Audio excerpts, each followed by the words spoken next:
It was a dark and stormy night when I received a chilling call from an unknown number, warning me to stay away from Blackwood Street, a place where the lines between reality end. As I walked down the deserted street, the only sound being the creaking of old wooden signs and the distant hum of a lonely engine, I stumbled upon an abandoned house with a door slightly ajar.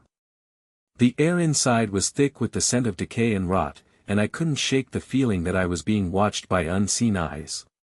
Every step I took, every floorboard I stepped on, seemed to echo with the weight of 1,000 midnights, as if the house itself was alive and waiting for me to uncover its darkest secrets.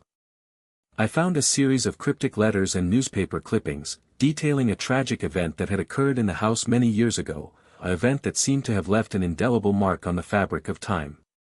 The letters spoke of a family torn apart by a malevolent force, a force that seemed to seep from the very walls of the house, feeding on their fear and terror.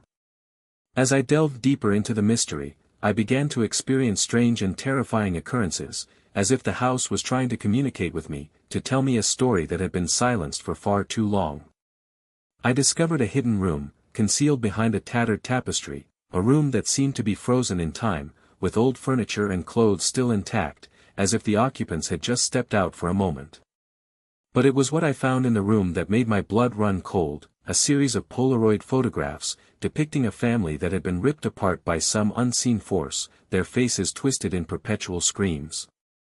The photographs seemed to be the key to unlocking the mystery of the house, but as I gazed upon them, I realized that I was not alone, that I was being watched by the very same force that had destroyed the family. I tried to flee, but the doors were sealed, the windows refused to budge, and I was trapped, at the mercy of the malevolent force that had haunted the house for so long. The last thing I remember is the sound of my own screams, echoing through the empty halls, as the darkness closed in around me, and everything went black. When I came to, I was lying on the floor, my head throbbing with pain. The house was silent once more, but I knew that I had to get out, to escape the clutches of the evil that lurked within.